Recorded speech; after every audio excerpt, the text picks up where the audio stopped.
টোটোতে চাপলে লাগবে না কোনো টাকা, লাগবে না কোনো পয়সা। হ্যাঁ, একেবারে ঠিক শুনেছেন।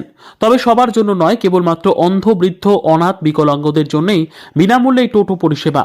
ভিড়ের মাঝে সহজেই চেনা যায়। অন্ধ, বৃদ্ধ, অনাথ, বিকলাঙ্গদের জন্য বিনামূল্যে বড় বড় অক্ষরেই লেখা ঝুলছে টোটো গাড়িতে। স্বামী বিবেকানন্দের মতাদর্শ মেনে চলা জীবসেবা শিবসেবা সংকল্পে কালনার গ্রাম ও শহরের রাস্তা দিয়ে টোটো নিয়ে ছুটে চলেন তারক বিশ্বাস। রাস্তাতে কোনো অন্ধ, বৃদ্ধ, অনাথ, বিকলাঙ্গ মানুষজন দেখলেই বিনামূল্যে পৌঁছে দেন তাদের গন্তব্যে। তবুও পরিবার সমেত দুবেলা খাবার মতো টাকা রোজগার হয় তার। কালনার হাটকালনা পঞ্চায়েতের মল্লিক পাড়ায় বাড়ি তারক বিশ্বাসের। লকডাউনে কলকাতার বেসরকারি সংস্থায় কাজ হারিয়ে ফিরে আসেন গ্রামের বাড়িতে। এরপর থেকেই রোজগারের জন্য টোটো কিনে চালাতে শুরু করেন। রাস্তায় অসহায় কাউকে দেখলেই টোটোতে চাপিয়ে পৌঁছে দেন গন্তব্যে বিনামূল্যে। সাধ্যমতো সাহায্যের হাত বাড়িয়ে দেন। প্রথম এই কাজে অনেক কটাক্ষ শুনতে হয়েছে, পরিবারের থেকে আপত্তি এসেছিল। তাতে কর্ণপাত না করে মানুষের সেবায় এগিয়ে গেছেন তারকবাবু। এখন তার কাজে খুশি পরিবার সহ এলাকাবাসীরা। আচ্ছা, তোমাকে টোটোতে করে কে নিয়ে যায় রোজ? এই কাকাটা নিয়ে যায়। আচ্ছা, কোথায় কোথায় নিয়ে যায়? ওই ব্যাংকে নিয়ে যায়, শাখায় নিয়ে যায়, তার মানে কোথাও ঘুরতে ফুরতে গেলে টোটো করে ফটো করে নিয়ে যায়। তোমার টোটো করে নিয়ে যায় কেন? ওই যেমনই ঘুরতে ফুরতে যায় তখন নিয়ে যায়? হ্যাঁ, তখন নিয়ে যায়। আর মাঝে মিশালে নিয়ে যায়। পয়সা নেয়? না না, পয়সা নেয় না। তোমার নাম কি? আমার নাম হচ্ছে সাহেব শেখ। আচ্ছা, আপনার ছেলে তো বিশেষ চাহিদা সম্পন্ন শিশু, তো ওকে ব্যাংকে বা অন্যান্য কোনো জায়গাতে গেলে পরে আপনি কিভাবে নিয়ে যান? এই দাদার টোটোয় নিয়ে যাওয়া নিয়ে আসা করা হয়। ভাড়া টাড়া লাগে না, এখন যখনই দরকার হয় ফোন করা হয়, উনি এসে নিয়ে যায়।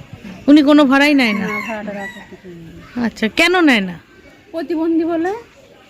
তাই কোনো পয়সা? হ্যাঁ, আচ্ছা, তো কোথায় কোথায় নিয়ে যায় আপনাদের? এই ব্যাংকে যায়, হয়তো চুল টুল কাটতে গেলে ঘোড়ার মোড়ে। হয়তো যদি বললো যদি কোথাও যাও গেলে পরে কাছে পিঠে, তখন হয়তো বললে নিয়ে যাবো। উনি এসে নিজে নিয়ে যান? ওনার এই পরিষেবাটাকে আপনি কিভাবে দেখছেন? সম্মান ভালোই দিই, মানে যা আশা করে নিয়ে যায়, সম্মান করি। আপনার নাম? তনুজা দিদি। আচ্ছা, আপনার এই বাড়ির পাশের এক প্রতিবেশী, যিনি বেশ কয়েক বছর ধরে বিনা পারিশ্রমিকে অসহায়দের টোটো পরিষেবা দিয়ে যাচ্ছেন এবং অন্যান্যভাবে অসহায়দের পাশে দাঁড়াচ্ছেন, কি বলবেন? হ্যাঁ, প্রতিবেশী উনি তারক বিশ্বাস, তো চিনি। তো উনি সত্যি গরিব অসহায়দের পাশে উনি দাঁড়ান। তো উনি মনে করেন যে ঈশ্বরকে সেবা করা মানে জীবদের সেবা করার মাঝখানেই উনি ঈশ্বরের সেবা পেয়ে থাকেন। এই জন্য উনি সবসময় গরিব দুঃখীর পাশে সবসময় দাঁড়ান।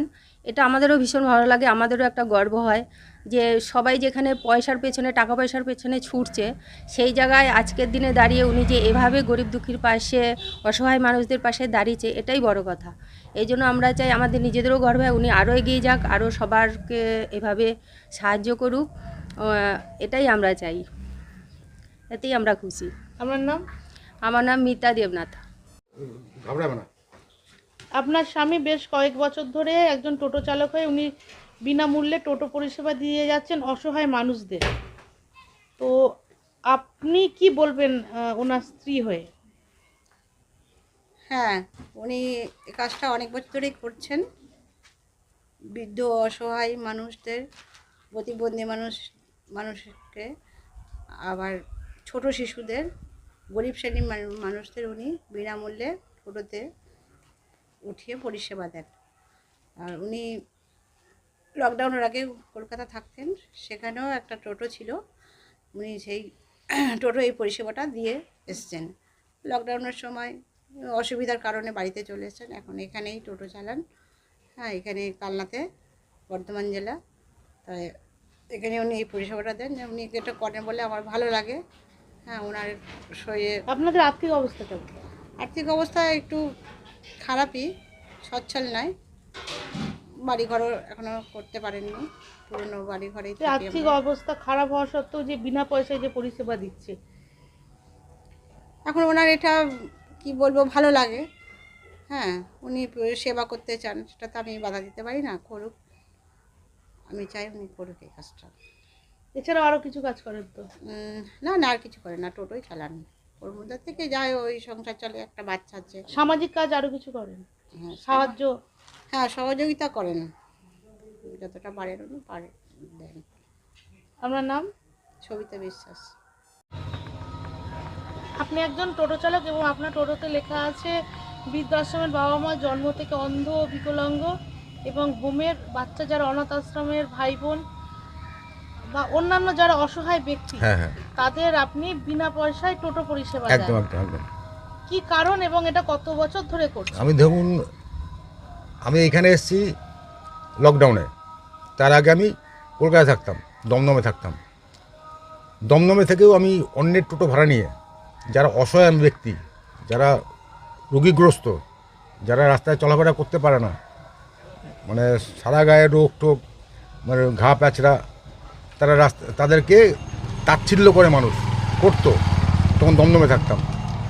তাদেরকে নিয়ে আমি আমার টোটো ভাড়া করে, অন্যের টোটো ভাড়া করে আমি হসপিটালে নিয়ে যেতাম আমার পয়সা।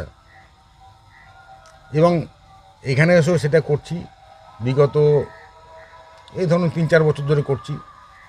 যারা অসহায় ব্যক্তি, যারা চোখে দেখে না, তাদেরকে নিয়ে গন্তব্যস্থানে পৌঁছে দিই।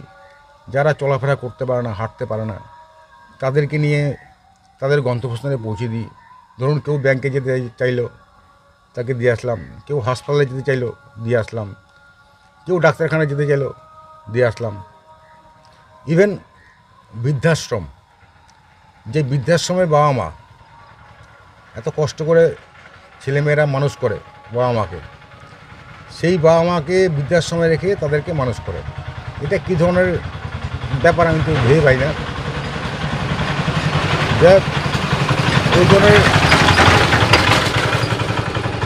ওই ধরনের কারণ এটা? হ্যাঁ, আমার ইচ্ছে, দেখুন এগুলো আমার ইচ্ছে, আমার ব্যক্তিগত ইচ্ছে।